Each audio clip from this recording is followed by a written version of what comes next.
Hello, my name's Andy. Welcome to episode 29 of Keeping Water. Well, it's been a strange week. The temporary pump has continued to do a sterling job keeping things going while my filter shed electrics have been out of order, and the water, to be fair, has started to look quite clear. The electrics themselves, well, that's a complicated story. Eventually all the parts did arrive, but I had to then wait until the weather improved, especially as I wanted a long window of dry weather. I did finally get it done, and I'll talk about the results later in the episode. Also in this episode, I'll be showing some test filming I've done underwater with my iPhone, and compare it with GoPro footage shot at the same time. I was quite surprised at the results. Remember, subscribing to my channel is a really cool thing to do. It will put smiles on puppies' faces and make the world a better place. Failing that, you'll at least keep up to date with my latest videos, which I release weekly, and see all the developments I have planned over the coming year. And failing even that, you'll help me get to 100 subs, which will put a smile on my face, if not on the puppies. Anyway, enough silliness, let's get started.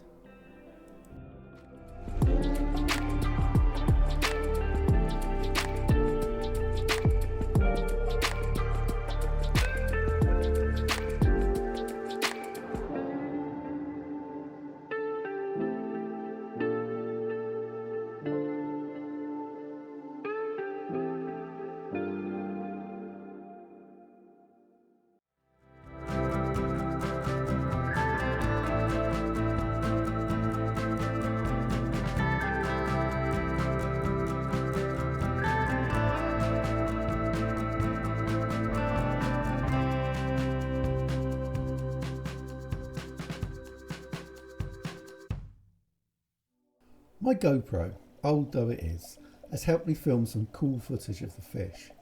However, as I've mentioned in previous episodes, it has some limitations. It's only 1080p, and although my videos are uploaded at that same resolution to YouTube, it would be nicer, and indeed useful, to film in a higher res, if only for close-ups and visual quality. The video has a washed out look, hence why I do a fair amount of post-production filtering to improve the look of the videos. However, I don't have the cash to buy a newer GoPro, but I do have an iPhone that can film at 4K at 60 frames a second, or 1080p at 240 frames a second.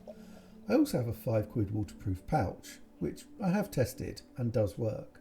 I needed to find a way of positioning it in the pond though, so for this video I used some super glue and the ubiquitous cable ties and attached the pouch to my GoPro selfie stick. Due to the extremely scientifically calculated tension of the cable ties, or luck, I was able to adjust the angle and direction of the iPhone.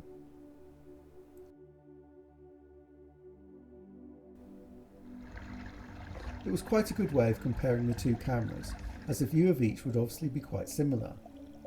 I'll start by saying that both these videos have had filters applied already. I'll show what each was like beforehand a bit later on. The first thing to point out is the focus of each camera. The GoPro has a deep depth of field, so even the rear of the pond is in focus. The iPhone, however, has a shallower depth of field, and also finds an object in the centre of the image and relatively close to focus on, leaving everything outside of that out of focus. As you'll see, the iPhone will often lose an object to focus on, and then keep trying to refocus on various items of floating detritus, or a fish that then moves out of frame.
Here you'll see each camera's unfiltered version.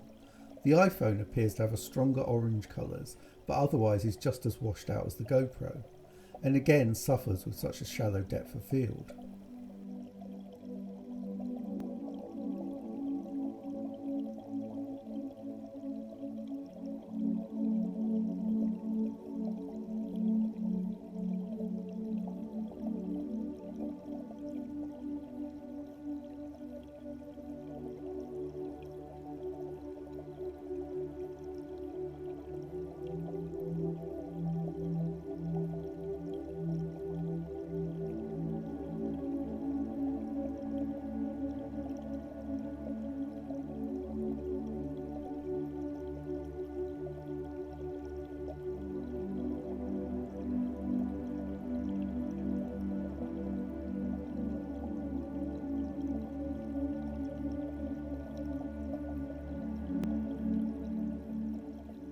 This section is in 0.5 slow-mo, and I think it is one of those rare times that the iPhone shines.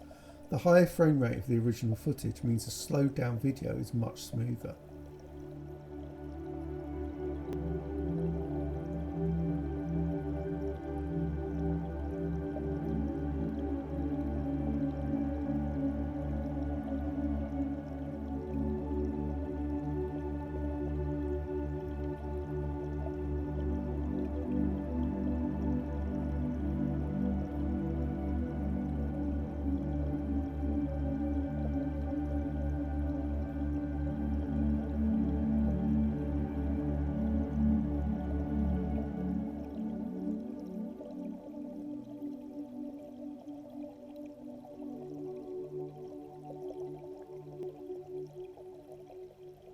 This clip of the RUD shows a time when the quality of the iPhone is actually better, at least for a time. As the RUD are in the perfect position in the frame, they are in sharp focus, and the improved quality of the iPhone gives a clearer image than the GoPro, at least temporarily.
Another aspect of the differing images is that the GoPro appears to have a clearer representation of the light, by which I mean the carp here has a bright back, being nearer to the surface and the light source, and then darker underneath, whereas the iPhone image appears more even, which seems somehow less realistic.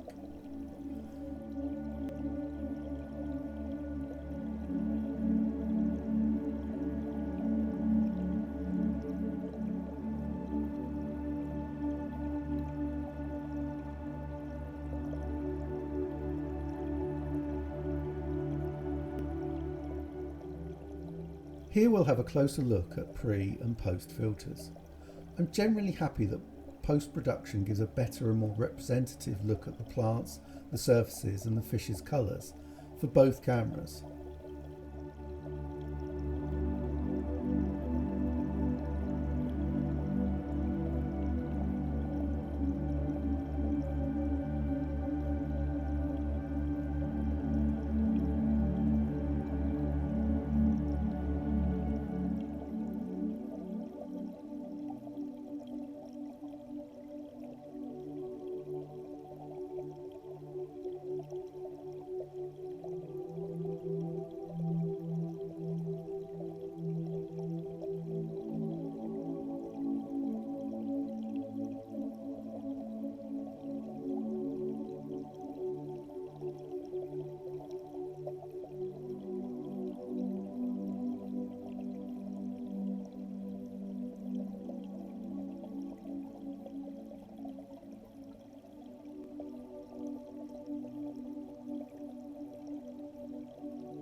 So, once again, what have I learnt this time?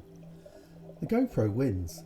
Its depth of field and robust focus means it's a better option for filming fish that won't always stay still or swim where you want them to.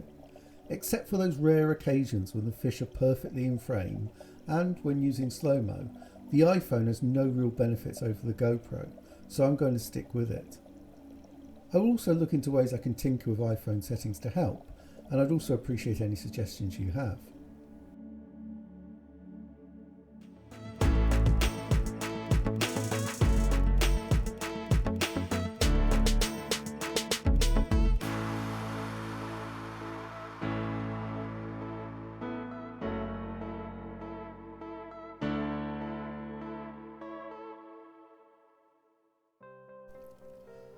I'll start by saying that this is definitely not a how-to guide.